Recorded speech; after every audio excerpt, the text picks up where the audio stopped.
मेरा हो मन स्वदेशी, मेरा हो तन स्वदेशी, मर जाऊं तो भी मेरा होवे कफन स्वदेशी।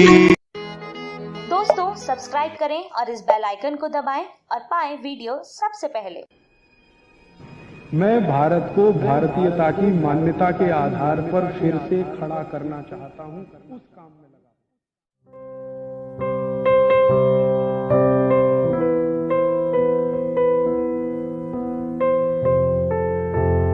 गाय का कत्ल बंद हो जाए ये हमारी सद इच्छा है, लेकिन गाय का कत्ल चलता रहे उसके लिए कोई बहुत बड़ा षड्यंत्र है, वो समझना जरूरी है। हमारी तो सदिच्छा है कि गाय का कत्ल नहीं होना चाहिए, लेकिन कोई बहुत बड़ा षड्यंत्र है इस देश में जो गाय के कत्ल को लगातार चालू रखना चाहता है। जब भी संसद में इस तरह की बहस होती है, कुछ ना कुछ इस तरह के सवाल खड़े हो जाते हैं। एक दिन तो मैं खुद संसद की दर्शक दीर्घा में था, उस दिन बहस हो रही थी इसी गोरक्षा के प्रश्न पर। मैं गया था कि आज देखें सांसद कौन किस समर्थन में है, कौन किस पक्ष में है। सारे सांसद एक बाजू में स्वर से बोल रहे हैं कि गोरक्षा होनी चाहिए। मुस्लिम सांसद जीएम बनात वाला ने कहा कि अगर बिल पास होता है तो पहला वोट मेरा, गोरक्षा के समर्थन में। उनके साथ दूसरे मुस्लिम सांसद खड़े हो गए, हमारी आपत्ति नहीं है, आप कानून बनाइए। अभी एक महिला खड़ी हो गई, उसका नाम है सुश्री ममता बनर्जी। उसने कहा गाय का मांस खाना मेरा मौलिक अधिकार है, उसका क्या होगा?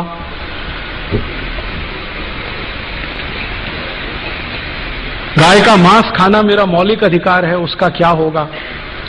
और ममता बनर्जी ने सुप्रीम कोर्ट के एक डिसीजन को कोट करके बोलना शुरू किया कि कोई कसाई गाय का कत्ल करता है, ये उसका मौलिक अधिकार है, उसका क्या होगा? ये सुप्रीम कोर्ट का जजमेंट है।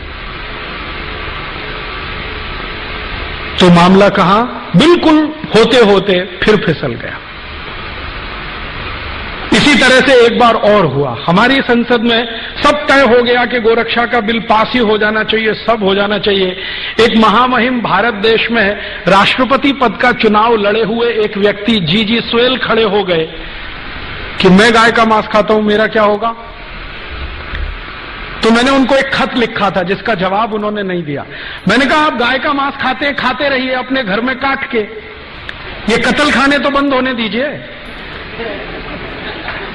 आपको गाय का मांस खाना है, आप अपने घर में कत्ल करिए, काटिए, उसे खाइए। आप में हिम्मत है तो अपने घर में गाय को काटिए, खाइए। आपकी बीवी बच्चे भी आपको देखें उसको काटते हुए, खाते हुए, पड़ोसी भी देखें आपको काटते हुए, और अगली बार आप राष्ट्रपति पद का चुनाव लड़ें तो सबको पता तो चले कि ऐसा व्यक्ति इस देश में राष्ट्रपति बनना चाहता है। जवाब नहीं दिया उसके बाद, क्योंकि इस तर्क में क्या बुराई है? आपको गाय का मांस खाना है, ठीक है, खाइए ना, घर में काटिए, खाइए। ये कत्ल खाने क्यों चाहिए आपको? ये तो आपके मांस की सप्लाई नहीं करते, ये तो एक्सपोर्ट करते हैं सबका सब। आप खाना है तो घर में काट के खाइए। उसके बाद बंद हो जाती है सारी बहस। पिछले आजादी के 58-59 सालों में संसद में 4 बार गंभीरता से गोरक्षा पर बहस हुई है, प्रस्ताव पारित होने तक आया है, वोट करने तक नौबत आई है, लेकिन किसी न किसी कारण से वो अटकता गया है। कभी पंडित नेहरू के इस्तीफा देने की धमकी के कारण, कभी हमारे देश में सुश्री ममता बनर्जी जैसे खासदारों के ये कहने के कारण कि मैं गाय का मांस खाती हूं, मेरे मौलिक अधिकार का क्या होगा, कभी जीजी स्वेल के कारण, और कभी सवेरे विधेयक पेश किया और शाम को बहस करेंगे दोबारा, ये श्री अटल बिहारी वाजपेयी के बयान के कारण। हर बार ये हुआ है। मैंने इसको समझने की कोशिश की है कि आखिर गाय की रक्षा में ऐसा कौन सा प्रश्न है, या जानवरों की रक्षा में ऐसा कौन सा प्रश्न है जो भारत की संसद इसको होने नहीं देना चाहती, या भारत की संसद में ऐसे कुछ लोग हैं, मित्रों-खिन के शब्दों में अगर कहें, जिनके चेहरे कुछ हैं, मुखौटे कुछ हैं। तो हम ढूंढना शुरू करें हमारे नजदीक में ऐसे कितने पॉलिटिशियंस हैं, खासदार हैं, आमदार हैं, जिनके चेहरे कुछ हैं, मुखौटे कुछ हैं।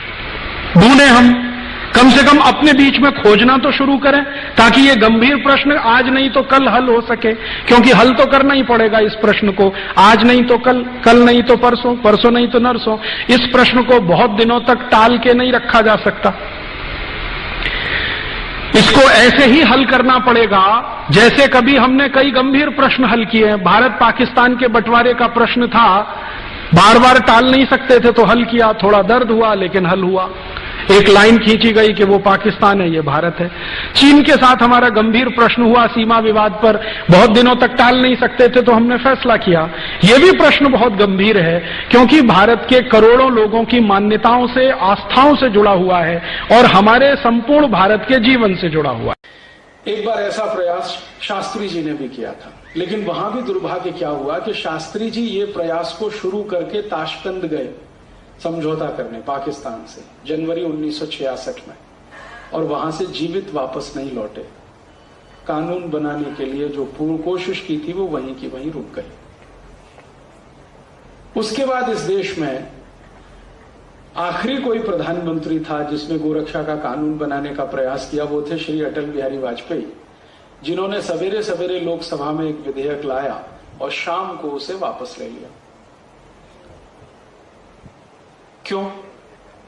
तो श्री अटल बिहारी वाजपेयी की सरकार को समर्थन देने वाली दो बड़ी राजनीतिक पार्टियां, एक का नाम तेलुगु देशम और दूसरी तृणमूल कांग्रेस, दोनों ने लोकसभा में कहा कि अगर ये विधेयक आएगा और बहस होगी तो हम अभी सरकार से समर्थन वापस लेते हैं और सरकार गिराते हैं। ममता बनर्जी ने जब ये बयान दिया लोकसभा में, तो बाहर आते ही उनको पत्रकारों ने पूछा कि आप ऐसा क्यों बोल रही हैं, गाय की हत्या बंद हो जाने दीजिए, बहुत समय से ये चल रहा है मामला। तो ममता बनर्जी ने जोर से कहा कि गाय का मांस खाना मेरा मौलिक अधिकार है, कोई कैसे रोक सकता है।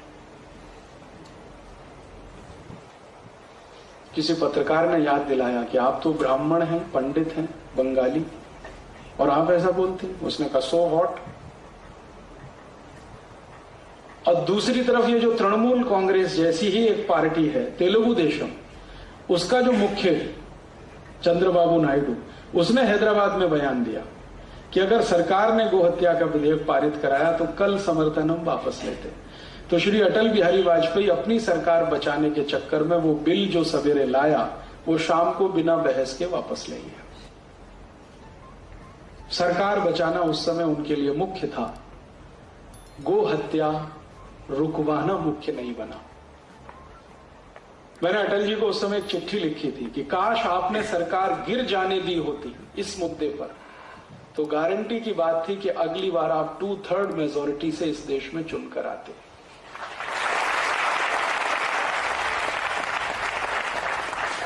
क्योंकि गो हत्या का विषय भारत के 80 करोड़ लोगों का, 85 करोड़ लोगों का हृदय का मामला है, हृदय से जुड़ा हुआ विषय। लेकिन वो इतनी दूरदर्शिता नहीं दिखा पाए और वो सरकार भी गई और गो हत्या तो खैर आज तक हो ही रही है।